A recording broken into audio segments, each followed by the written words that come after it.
Բարև ձեզ, եթերում օրվա ամփոփումն է, ձեզ հետ է Արփինե Նավասարդյանը, 19:00-ի դրությամբ առանձնացրել ենք հետևյալ լուրերը։ Բաքվի ռազմական դատարանն այսօր ՑՄԱ ազատազրկման է դատապարտել Արցախի հանրապետության նախկին նախագահ Արայիկ Հարությունյանին, Պաշտպանության բանակի նախկին հրամանատար Լևոն Մնացականյանին, գեներալ-մայոր Դավիթ Մանուկյանին, ազգային ժողովի նախագահ Դավիթ Իշխանյանին եւ նախկին արտգործնախարար Դավիթ Բաբայանին։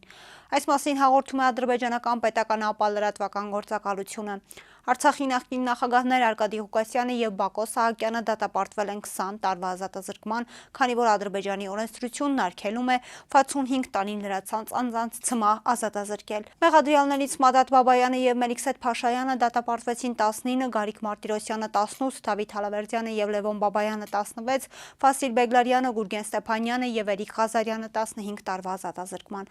Արցախի ռազմաքաղաքական ղեկավարության դեմ հարուցված շինծ ու քրեական գործով վերջին դատական նիստը կայացել էր նախորդ տարվա դեկտեմբերի 26-ին։ Այդ նիստից հետո գործը քննող դատավորը հեռացել էր խորհրդակցական սենյակ դատավճիռ կայացնելու նպատակով։ Արցախի ռազմաքաղաքական ղեկավարությանը Բաքուն մեղադրում է մի քանի տասնյակ հոդվածներով պատերազմ ծրագրելու եւ իրականացնելու ապօրինի վերաբնակեցման կտանքների եւ այլն։ Նախկին պետնախարար Ռուբեն Վարդանյանի շինծ ու դատավարությունն առանձին է ընթանում։ Նրան եւս ծանր մեղադրանքներ են ներկայացվել, իսկ դատավճիռ դեռևս չի կայացվել։ Դատական գործընթացների բոլոր դատավորների, քննիչների, մեղադրողների, հրահանգ տվողների, 3 մրցանակներ ստացողների, Եվրոպայի խորհրդարաններում զրպարտողների պարանոցին է դրված այսօր Բաքվի բանտում տեղի ունեցած վերդիկտ կոչվածը։ Այս մասին իր այսօրվա դատական նիստի ժամանակ ասել է Բագրատ Սրբազանը։ Իմ ասելիքն այսօր ցավալի բանի մասին է, ամոթի եւ խայտառակության։ Ճիշտ այսօր Բաքվի դատարանում Արցախի հանրապետության ռազմաքաղաքական ղեկավարությանը ՑՄԱ ազատազրկման են դատապարտել։ Ամոթ այն ամբողջ հասարակական եւ ոչ հասարակական, քաղաքական եւ պետական մտքին, ովքեր աջակից են եղել այս ամբողջ գործընթացին։ Այսօր մեր եղբայրներին երկարատև տարիների տանջանքից հետո ՑՄԱ դատապարտել են բանտարկության եւ սա առաջին հերթին ուղղված է մեր հավաքական գոյությանը եւ նրան, թե արդյոք մենք ապրելու իրավունք ունենք, թե ոչ, ասաց նա։ Բագրատ Սրբազանն ընդգծեց, շատ է ցավում, որ մենք ապրում ենք ստրկության եւ գերության այս զազրելի օրերը, ամոթի ու խայտառակության օրերը։ Իմ եղբայրների ՑՄԱ ազատազրկումը թշնամու բանտում բոլորիս բանտարկությունն է, շեշտել է նա։ Ռուսաստանի արտգործնախարար Սերգեյ Լավրովը կարծում է, որ Հայաստանի դեմ հիբրիդային հարձակումների մասին պնդումները առնվազն տարօրինակ են։ Այս մասին Լավրովն ասել է այսօր Ալեն Սիմոնյանի հետ Մոսկվայում կայացած հանդիպման մեկնարկին։ Տարօրինակ է լսել Հյուսիսից Հայաստանի դեմ նախապատրաստվող առասպելական հարձակումների մասին պարբերաբար հնչող հայտարարությունները։ Խորհրդարանական ընտրությունների քարոզարշավը ձեզ մոտ ըստ էության արդեն իսկ մեկնարկում է։ Եվ կարող եմ ձեզ վստահեցնել, որ երբ արտերկրից ակնհայտորեն ակնարկելով Ռուսաստանին ազդակներ են հնչում, թե ինչ-որ մեկը պատրաստվում է միջամտել, երբ Երևանից են Եվրամիությանն ուղղված կոչեր հնչում, թույլ չտալ այդ միջամտությունը, այդ ամենը մեզ համար տարօրինակ է։ Մենք կարծում ենք, որ պատասխանատու քաղաքական գործիչները Երևանում հասկանում են, որ նման քայլերը ակնհայտ սադրիչ նպատակներով են արվում, հայտարարեց Լավրովը։ Մոտ 8 րոպե տևած ներածական խոսքում Ռուսաստանի արտգործնախարարն այսօր մեկ անգամ եւս կրկնեց վերջին շրջանում Մոսկվայից պարբերաբար հնչող այն պնդումը, որի համաձայն Երևանը խորացնելով հարաբերությունները Եվրամիության հետ պետք է հստակորեն ըմբռնի դրա հետևանքները։ Անդամակցությունը Եվրասիական տնտեսական միության անհամատեղելի այն սկզբունքների հետ, որոնք դրված են ԵՄ-ի հետ համագործակցության, առավել եւս անդամակցության հիմքում։ Ընտրությունը ձերն է եւ մենք այն լիովին կհարգենք։ Մենք սակայն ակնկալում ենք, որ այդ ընթացքում հաշվի կառնվի այն արդյունքը, որին հասել է Հայաստանը վերջին 10 տարիներին ԵԱՏՄ լիիրավ անդամ դառնալուց հետո, ասել է Լավրովն, ինչինի պատասխան Ալեն Սիմոնյանը շտապեց հավաստիացնել Լավրովին։ Երևանը ԵԱՏՄ-ից դուրս գալու մտադրություն չունի։ Ինչ վերաբերում է ԵԱՏՄ-ին մաքսային միությանը, ապա մենք չենք կարծում, որ պետք է լքենք այն։ Մենք կարծում ենք, որ միասին կկարողանանք այնպիսի լուծում գտնել, որ շահավետ կլինի երկու կողմերին էլ, պնդում է Սիմոնյանը։ Դիմելով Լավրովին, նա նաև նշում էր, որ հայ հանրությանը մտահոգում են Մոսկվայում պարբերաբար հնչող հայտարարությունները։ Ալեն Սիմոնյանը սակայն չհստակեցրեց, թե հատկապես որ հայտարարությունների մասին է խոսքը։ Լավրովն այսօր չշրջանցեց նաև Հարավային Կովկասում հաղորդակցության ուղիների վերագործարկման եւ դրանում Ռուսաստանի մասնակցության թեման։ Տեսնում ենք, որքան բարդ է իրավիճակը Հարավային Կովկասում, այն քայլերը, որոնք համաձայնեցվել են 2020-ից 2022 թվականներին Ռուսաստանի, Ադրբեջանի նախագահների եւ Հայաստանի վարչապետի կողմից մեր համոզմամբ դեռ չեն կորցրել իրենց հրատապությունը։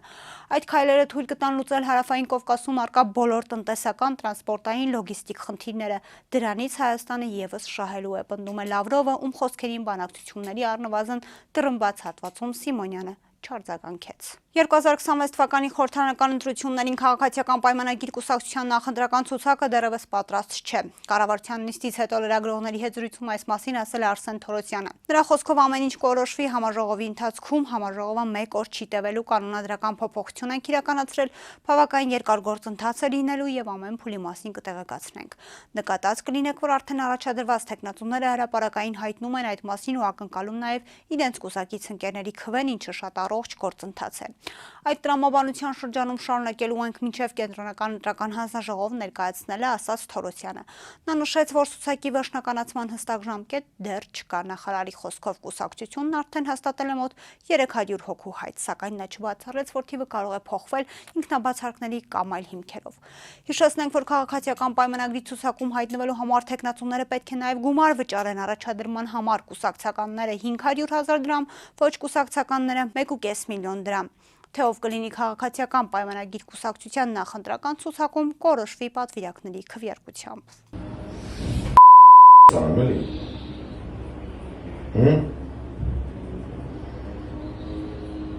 Teraz potem następny hasem, na chwilę muszę dać kogoś.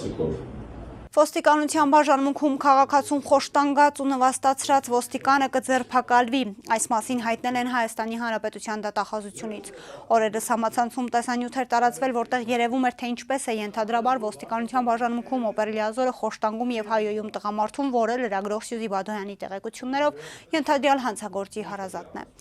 Լրագրողը գրել էր, որ ոստիկանության Երևանի վարչության պետ Հայկ Հարությունյանի գիտությամբ եւ բաժիններից մեկի պետ Ռազմիկ Գասպարյանի թույլտվությամբ քրեական օպերլիազոր Հայկ Հակոբյանը խոշտանգման եղանակով է ցուցմուն կորզել քաղաքացուց։ Նախաձեռնվել է քրեական վարույթ, այսօր դատախազի կողմից հանրային քրեական հետապնդում է հարուցվել Հայկ Հակոբյանի նկատմամբ Հայաստանի Հանրապետության քրեական օրենսգրքի 450-րդ հոդվածի առաջին մասով, նշել են դատախազությունից։ Այս հոդվածով նախատեսված է ազատազրկում 4-ից 8 տարի ժամկետով, նշենք, որ այս դեպքով Հայաստանի Հանրապետության մարդու իրավունքների պաշտպանը փետրվարի 4-ին համապատասխան գրություն էր ուղարկել Հայաստանի Հանրապետության գլխավոր դատախազություն բռնություն կատարած ոստիկանության աշխատողի դեպքով քրեական վարույթ նախաձեռնելու եւ անձի արարքին քրեաիրավական գնահատական տալու նպատակով։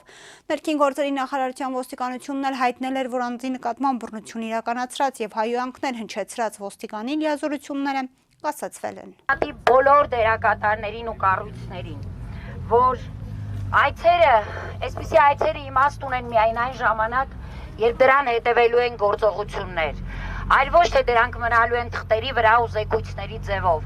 կամ Հաջակցություն քաղբանտարկյալների եւ Բաքվի բանտերում պահվող հայգերիների մի խումբ քաղաքացիներ, հոգեվորականներ եւ ազգային ժողովի падգամավորներ այսօր ակցիա են իրականացրել ազգային ժողովի դիմաց իրենց խոսքը ուղղելով Եվրոպայի խորհրդի մարդու իրավունքների հանձնակատար Մայքլ Օֆլահերթին, ով այս պահին Հայաստանում է։ Մարդու իրավունքները մեր տարածաշրջանում դարձել են առևտրի առարկա, մենք պարտավոր ենք Եվրոպայի խորհրդի մարդու իրավունքների հանձնակատարին հիշեցնել, որ այցերն իմաստ ունեն միայն այն ժամանակ, երբ դրան հետևելու են գործողություններ, այլ ոչ թե մնալու են թղթի վրա զեկույցների ձևով։ Ազգային ժողովի դիմաց հայտարարեց Արցախի ազգային ժողովի падգամավոր Մետաքսե Հակոբյանը։ Ակցիայի մասնակիցները նշում են, որ Հայաստանի Հանրապետությունում ազատ խոսքը քրեականացված է, քանի որ այն մարդիկ, որ դեմ են այսօրվա իշխանությանը, հայտնվում են անազատության մեջ ու այդ ամենն ուղեկցվում է եվրոպական կառույցների լուր համաձայնությամբ։ 60-ից ավել քաղբանտարկյալ կա Հայաստանում, այս իրավիճակն արդեն անհանդուրժելի չէ, մենք կոչ ենք անում երկակի ստանդարտներով չառաջնորդվել, գնահատական տալ Հայաստանում տիրող իրավիճակին, աչք չփակել, խուլ ու համար չձևանալ ու դրանով իսկ ավելի չխրախուսել, որ այս իշխանությունները շարունակեն օգտագործել ռեպրեսիվ համակարգը։ Ազգային ժողովի դիմաց ասաց Հայաստանի Հանրապետության ազգային ժողովի Հայաստան խմբակցության падգամավոր Գառնիկ Դանելյանը։ Փետրվարի 4-ին ավտովթար է տեղի ունեցել Արարատի մարզում ժամը 22:30-ի սահմաններում Երևան-Երաս ավտոճանապարհին ժողովրդին հայտնի Զոդի կամրջի մոտ բախվել են Երևանի բնակիչ 21-ամյա Ռուբեն Գիվարած Մազդա Մակնիշի, Սյունիքի մարզի բնակիչներ 52-ամյա Արսեն Գիվարած Մերսեդես Մակնիշի ավտոմեքենաները եւ 45-ամյա Զավեն Գիվարած Զիլ Մակնիշի բեռնատարը, ինչի հետևանքով վերջինս կողաշրջվել է։ Ինչպես հայտնում է ֆոտոլրագրող Գագիկ Շամշյանը, վթարի հետևանքով 4 հոգի տարբեր աստիճանի մարմնական վնասվածքներով տեղափոխվել են արտաշատ բժշկական կենտրոն։ Վթարի փաստով Վեդիի քննչական բաժնում նախաձեռնվել է քրեական վարույթ, որտեղ էլ պարզվում են վիրավորների ինքնությունը։ Կհանդիպենք վաղը, առողջ եղեք։